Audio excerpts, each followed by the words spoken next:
Media के साथियों को और आपके चैनल के माध्यम से आपके जितने दर्शक हैं, श्रोतागण हैं, उन सबको मेरी ओर से जोहार, अभिनंदन। बहुत लंबे समय बाद भारत आदिवासी पार्टी की तरफ से प्रेस कॉन्फ्रेंस की जा रही है। हम हालांकि छोटे छोटे कार्यक्रमों में कहीं न कहीं बाइट या कहीं न कहीं बयानबाजी जरूर हो जाती थी, लेकिन लंबे समय के बाद यह माना जाए कि विधानसभा 2023 और लोकसभा चुनाव के बाद पहली बार मीडिया के सामने हम सामूहिक रूप से रूबरू हो रहे हैं।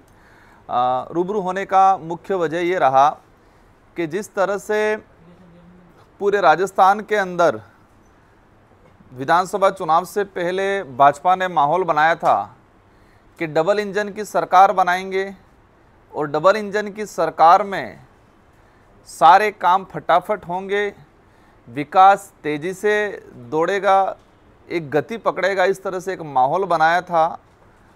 और जैसे विधानसभा चुनाव हुए, राजस्थान के अंदर भजनलाल जी की सरकार बनी और विशेषकर चर्चा में है पर्ची की सरकार।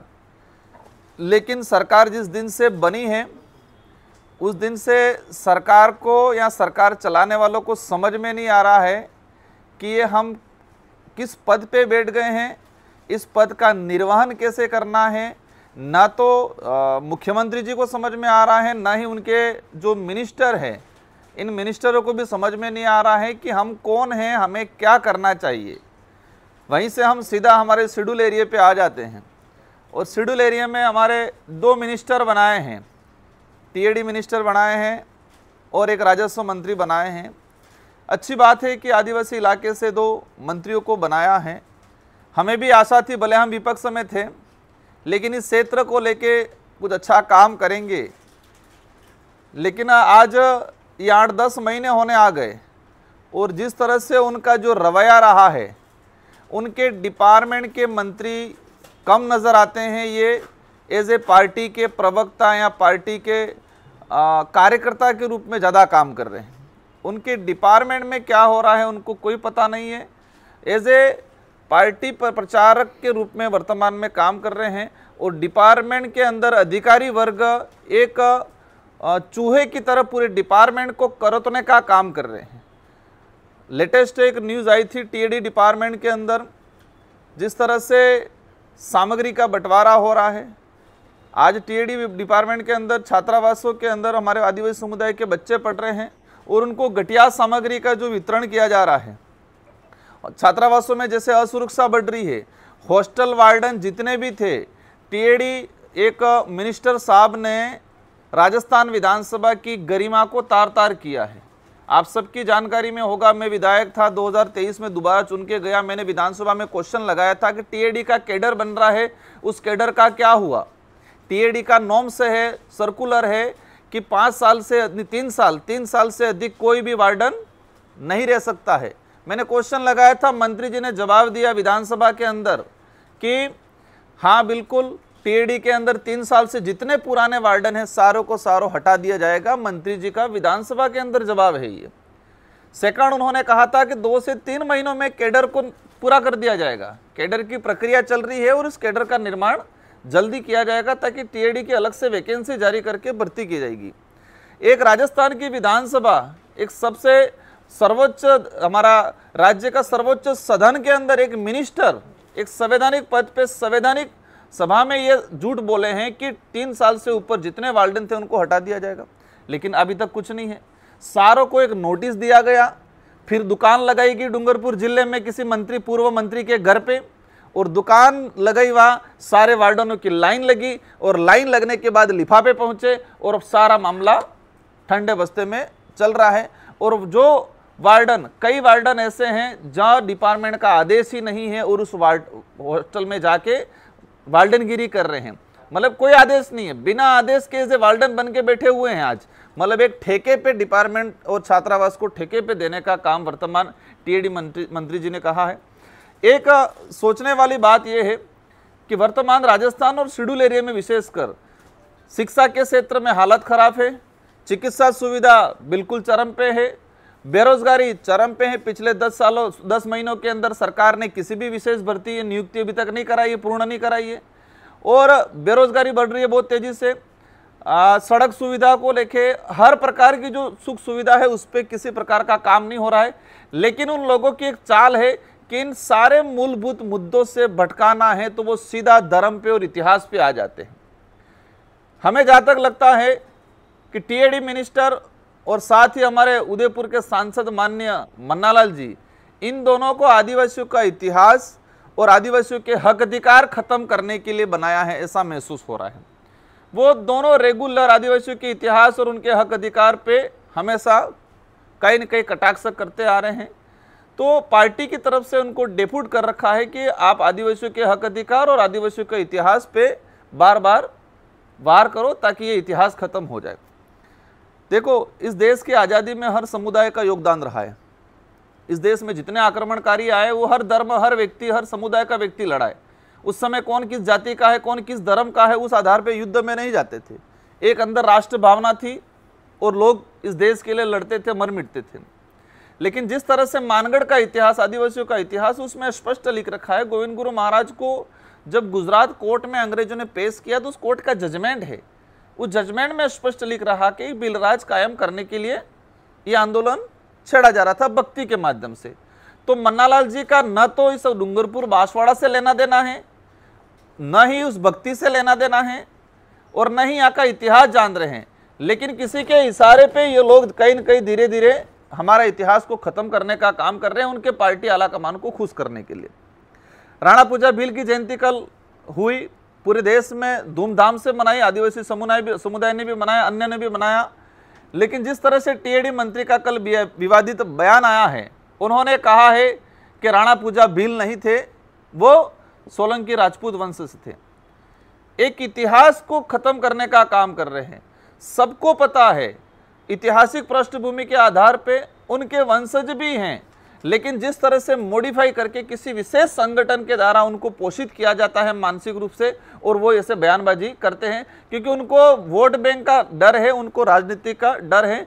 तो राणा पूजा के बारे में जिस तरह से उन्होंने गलत कमेंट किए हैं, उसको लेके पूरे आदिवासी समुदाय और साथ ही अन्य समुदाय में भी ये एक आक्रोश पैदा हुआ है। एक राज चिन्ह, मेवाड़ का राज चिन्ह में स्पष्ट लिख रखा है। एक तरफ भील राणा पूजा की तस्वीर है, दूसरी तरफ महाराणा प्रताप की तस्वीर है। लेकिन जिस तरह से उन्होंने इतिहास को मरोड़ने का काम किया है, उसको लेके पूरे आदिवासी समुदाय में आक्रोश है, और आने वाले वक्त में उनको अवश्य कहीं न कहीं मतलब मुंह की खानी पड़ेगी। एक डूंगरपुर जिले का विशेष मुद्दा है, केंद्र सरकार ने जल जीवन मिशन योजना शुरू की। उन्होंने टारगेट रखा कि 2022 तक घर घर नल पहुंचाएंगे। जल जीवन मिशन शुरू किया और 2022 तक घर घर मिशन पहुंचाएंगे। हम भी समझते हैं कि कोई भी टारगेट होता है, जरूरी नहीं है कि वो उस समय में 2 साल 3 साल लेट भी होते हैं। लेकिन आज 2024 आया, डूंगरपुर जिले में 15% भी घर घर जल जीवन मिशन योजना सफल नहीं हुई है। मैंने लोकसभा के अंदर क्वेश्चन निकाल के मतलब क्वेश्चन लगा के डिटेल निकाला है कि आदिवासी बाहुल्य क्षेत्र में, शेड्यूल एरिया में वो 18% के आसपास है, पूरे शेड्यूल एरिया में। मतलब उनकी जो स्कीम थी वो 85% असफल हुई है। हमने करेणा प्रोजेक्ट सैंक्शन करवाया था पिछली सरकार में, 886 करोड़ का करेणा प्रोजेक्ट, जो पूरी 84 विधानसभा, साथ ही डूंगरपुर का और गलियागुट का, मतलब 3 विधानसभा का कुछ हिस्सा कवर हो रहा था। प्रोजेक्ट सैंक्शन हो गया, प्रोजेक्ट का टेंडर लग गया।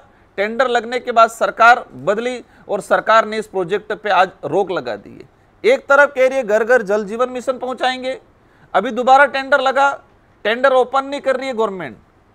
मतलब ये क्लियर है कि ये लोग कहीं न कहीं सिर्फ धर्म की राजनीति पे, विकास का सिर्फ छोला पहनते हैं। और विकास में जो काम, मैंने प्रोजेक्ट सैंक्शन करवाया करेणा का पूर्व मुख्यमंत्री जी से, सब कुछ हो गया है, लेकिन ये टेंडर ओपन, अभी रीटेंडर जो लगा है उसको ओपन करके वर्क ऑर्डर देने का काम नहीं कर रहे हैं। और अभी 84 में उपचुनाव के लिए आ रहे हैं। 84 की जनता तैयार है कि राजकुमार रोत ने, पूर्व सरकार ने जो प्रोजेक्ट सैंक्शन करवाया था, उस प्रोजेक्ट को बीजेपी ने रोक लगाया है, तो बीजेपी पे भी यहाँ पे रोक लगेगी। और जितने वोट से पिछले 2023 में हारे थे, उससे ज्यादा संख्या से और हारेंगे। लेकिन उनको पता नहीं है, उनको लगता है कि हम धर्म की राजनीति के नाम से चुनाव जीत जाएंगे। साथियों, एक डूंगरपुर जिले ही नहीं, पूरे राजस्थान में एक बड़ा इशू चल रहा है। पिछले 5 सालों में जितने विद्यालय क्रमोन्नत हुए, 8वीं से 10वीं बनाया, 10वीं से 12वीं बना, उस विद्यालय में क्लास शुरू हुआ, एडमिशन जरूर हुआ, लेकिन वो पद, टीचर का पद, सेकंड ग्रेड टीचर और व्याख्याता का पद आज तक क्रिएट नहीं किया गया है। अभी सरकार ने पिछला 10 महीने हो गए, 10 महीने होने आ गए, उन पदों का क्रिएट नहीं हुआ है। डूंगरपुर जिले में ऐसे कई विद्यालय हैं और मेरी जानकारी में 100 से 150 सेकंड ग्रेड और व्याख्याता के पद हैं जो गवर्नमेंट क्रिएट नहीं कर रही है। क्रिएट नहीं करने के पीछे मूल रीजन क्या है? क्योंकि पद रिक्त बताएगा, जैसे क्रिएट करेंगे तो पद रिक्त बताएगा। तो गवर्नमेंट नहीं चाहती है कि हमारी पोल खुले, इसलिए जो मतलब क्रमोन्नत जो विद्यालय थे उन विद्यालयों में पद क्रिएट करने का वर्तमान गवर्नमेंट में कोई काम नहीं किया गया है। एक लंबे समय से डिमांड चल रही है ग्रामीण इलाकों के अंदर, और ग्रामीण परिवेश कहीं न कहीं रोजगार नरेगा पे डिपेंड रहता है। हर परिवार, कहीं न कहीं जो गरीब परिवार है वो रोजगार गारंटी में निर्भर रहता है। लेकिन पिछले समय में से लगा कि वर्तमान तक केंद्र सरकार ने नरेगा का लेबर पार्ट का बजट काफ़ी लॉस किया है, और जो अभी बजट आया उस 2023 वाला जो लास्ट बजट रहा केंद्र सरकार का, सेकंड जो सरकार एनडीए की जो बनी, उसका 33% नरेगा का बजट उन्होंने कटौती किया। और आज भी डूंगरपुर जिले में नरेगा में 3-3, 4-4 महीने हो गए नरेगा का लेबर का पैसा नहीं आ रहा है। छात्रवृत्ति के लिए आंदोलन कर रहे हैं बच्चे, 3-3 साल हो गए छात्रवृत्ति नहीं आ रही है। पेंशन जो बड़ा बुजुर्गों को एक सहारा मिल रहा था, उस सहारे को भी वर्तमान सरकार ने कहीं न कहीं खत्म करने का, उनको बेसहारा बनाने का काम किया। पेंशन भी 2-2, 3-3 महीने हो गए। गरीब लोगों की जो विधवा पेंशन है, विकलांग पेंशन है, वृद्धावस्था पेंशन है, इन सारी पेंशन 2-2, 3-3 महीने हो गए पेंशन नहीं आ रही है। मतलब ये ऑल ओवर ये है कि वर्तमान जो सरकार डबल इंजन की सरकार के नाम से तो लग रहा है कि एक इंजन आगे लगा है, एक इंजन पीछे लगा है, और दोनों तरफ खींच रहे हैं, और खींचने से सारी राजस्थान की जनता त्रस्त हो रही है, सारी योजनाएं फेल हो रही है। और माना जाए कि आम जो जीवन यापन कर रहा था वो व्यक्ति भी त्रस्त है, क्योंकि महंगाई बहुत तेजी से इस वर्तमान सरकार में बढ़ी है। इन सारे मुद्दों को लेकर भारत आदिवासी पार्टी समय समय पे आंदोलनरत भी है, समय समय पे संघर्ष भी करते हैं, मुद्दों को उठाते भी हैं। तो हमारा विजन ये रहेगा कि भाजपा उपचुनाव में आ रही है, लेकिन किन मुद्दों पे आ रही है? और उपचुनाव की बात स्टार्ट करते हैं तो भाजपा ने पहले ही हार मान ली है सभी सीटों पे। भाजपा ने पहले ही हार मान ली है, क्योंकि नॉर्म से रहता है कि जो विधायक चुना जाता है और विधायक पद पे रहते हुए सांसद चुनाव लड़ता है तो उसको 1 साल का बजट रिलीज कर दिया जाता है। राजस्थान के अंदर 5 जगह ऐसे एमएलए हैं जो एमएलए रहते हुए सांसद बने, 1 जगह आरएलपी का, 3 जगह कांग्रेस का और 1 में बीएपी से। तो 5 जगह वर्तमान सरकार ने एमएलए कोटे पे बैन लगा दिया है। आज तक के इतिहास में ये देखा गया है कि पहले भी एमएलए रहते हुए सांसद बने हैं, लेकिन उनका बजट रिलीज कर दिया जाता था। 1 साल का बजट जो संबंधित एमएलए होता है उसको दिया जाता था, लेकिन वर्तमान सरकार ने इस पे रोक लगा दिया। इससे सिद्ध हो गया कि वो पहले ही हार मान चुके, 5 सीटों पे पहले ही हार मान चुके हैं, और अवश्य हारेंगे, बुरी तरह से हारेंगे, क्योंकि उनकी नीतियां सही नहीं रही है। आम जनता को कौन सी पार्टी, कौन नेता, वो लेना देना नहीं है। आम जनता को मूलभूत सुविधाओं से, पारदर्शिता से डिपार्टमेंट के अधिकारी काम करे, और गवर्नमेंट की जो स्कीम है, भले किसी भी गवर्नमेंट की हो, उस स्कीम धरातल पे पहुंचे। लेकिन वर्तमान सरकार को समझ में ही नहीं आ रहा है, और एक तानाशाही रवैये से और अधिकारी वर्ग कहीं न कहीं भ्रष्टाचार की जोरदार तरीके से वो चूहे की तरह कुरेदने का पूरे डिपार्टमेंटों को काम कर रहे हैं।